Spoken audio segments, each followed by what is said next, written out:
This didn't start with Bitcoin. It didn't start with crypto Twitter. It didn't start with retail panic. It started with real money getting crushed. In less than 48 hours, gold lost over $3 trillion. Let that sit for a second. That is the entire GDP of the United Kingdom, erased. Silver collapsed more than 30%, one of the fastest drawdowns in modern history. If you were holding leverage, you didn't lose. You were erased. While that was happening, a US bank failed quietly in the background. No sirens, no breaking news banners. FDIC stepped in, absorbed, moved on. Then the CME, the backbone of global derivatives, went dark. Liquidity froze. Clearing slowed. The plumbing clogged. Only after all of that broke, crypto followed. $230 billion wiped out in 24 hours. $2.22 billion in long positions liquidated in 12. Not because the thesis changed, not because fundamentals shifted, but because there was no money left to buy. Price didn't just fall. The exits were welded shut. If that doesn't make you uncomfortable, you're not seeing what just happened. Liquidity is being pulled everywhere at the same time. No could, no might, no maybe. This is not a theory. This is active stress. This wasn't bad luck. And it wasn't random. It was a trap. Markets walked into this weekend with the most lethal combination possible. Maximum leverage, maximum confidence, minimum liquidity. Leverage meant portfolios couldn't absorb shock. Confidence meant nobody hedged. And thin liquidity meant when selling started. No one answered. That's why this wasn't a normal drawdown. That's why this wasn't a correction. This was a forced execution. When leverage meets silence, price discovery dies first. This is the part most people missed. Gold didn't dip. Gold was sold, not because it failed, but because it's liquid. When institutions need cash now, they sell what they can, not what they believe in. Silver didn't just drop. Silver collapsed. Margin requirements were raised. Algorithms flipped.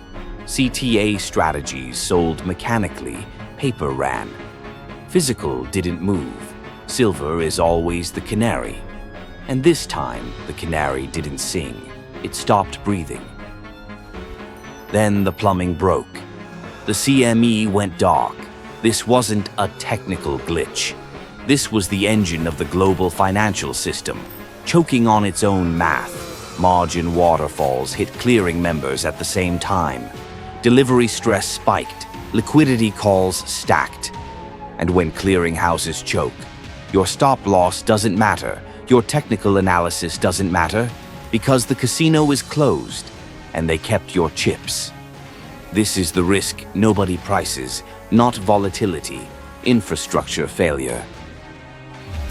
While screens were bleeding, a US bank quietly failed, Metropolitan Capital Bank and Trust, the first American bank failure of 2026. This was not the cause, it was the symptom. High rates, falling asset values, tight funding conditions. When banks weaken during margin stress, risk doesn't add, it multiplies. This is where stress leaves charts and enters balance sheets. And only then, crypto broke, not first, last, after liquidity was already gone, after bids were thin, after leverage had nowhere left to roll. 230 billion erased, forced liquidation, no buyer of last resort, no circuit breakers, no mercy. When forced selling begins, price becomes irrelevant. Let's be absolutely clear. What you just witnessed was not fear, it was math catching up. Here is the sequence nobody escapes.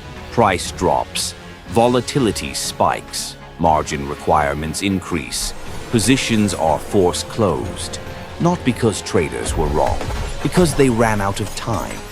Once margin thresholds are breached, your opinion doesn't matter. The system does not ask, it liquidates. That's why the selling felt violent, because it was non-discretionary. No bids stepping in, no smart money, just automated selling into a vacuum. During real stress events, markets ask one question only: what can be sold immediately for cash? That's why crypto was sold. That's why gold was sold. And that's why silver was sold hardest. Not because silver is weak, but because silver is liquid. This is dash for cash. Everything that can be monetized gets monetized. Even assets people swear they will never sell. This is not panic behavior. This is balance sheet behavior. Here's the part most people refuse to accept. The system is no longer optimized for asset appreciation. It is optimized for survival. For more than a decade, markets were conditioned to one response. Volatility appears, liquidity is injected. Assets fall, policy steps in. That regime is gone. Higher rates are not a mistake. Tighter liquidity is not an accident. Stricter collateral rules are not temporary. This is not confusion. This is a transition. From support markets at all costs to preserve system integrity even if assets die. That means losses are no longer a bug in the system. They are a feature. When leverage threatens stability, the system responds the only way it can. By liquidating leverage, not gently, brutally. That's not a trade. That's the system defending itself by liquidating you. Let's talk about Bitcoin honestly. Bitcoin did not save anyone this weekend. In a liquidity crisis, Bitcoin is not digital gold. It is a risk amplifier. There is no central bank bid. There is no buyer of last resort. There is no circuit breaker to give you time to think.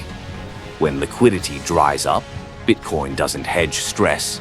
It absorbs it. It becomes a sponge for fear, for forced selling, for margin calls that have nowhere else to go. That doesn't make Bitcoin useless, and it doesn't invalidate the long-term narrative. But it makes one thing painfully clear. Bitcoin does not protect you when the system is choking. Anyone telling you otherwise is selling comfort, not truth. Now we arrive at the most lethal stage. Not the sell-off, not the bank failure, not the liquidation. Hope. Hope that the worst is over. Hope that this was the reset. Hope for a V-shaped bounce. Understand this clearly. Liquidity crises do not end with relief rallies. They end with exhaustion. They end when leverage is gone, when forced sellers are finished, when nobody is left to liquidate. They end with a funeral, not a bounce. And when you look at positioning, open interest, and remaining leverage, we are not there yet. Hope at this stage doesn't preserve capital. It sacrifices it. This environment is not neutral. It punishes leverage, speed, confidence, the belief that you're smarter than the system. It punishes the reflex to do something. It punishes people who mistake activity for control. This is not a market that rewards prediction. It is a market that rewards restraint. It rewards only one thing: survival, not timing, not bravery, not conviction, staying solvent, having the ability to wait while others are forced to act. That's not motivational. That's not philosophical. That's mechanical reality. This was not a crash. It was a stress test, and the system did not pass quietly. Stress surfaced simultaneously in metals, in derivatives infrastructure, in banking, in crypto. That is not normal volatility. That is systemic pressure. And systemic pressure does not resolve quickly. It resolves only when imbalance is removed. This is not resolved. Liquidity has not returned. Leverage has not been fully cleared. Confidence has not been fully broken. Signals are still red. Don't try to be right. Don't try to be early. Don't try to be a hero. Just try to be left standing.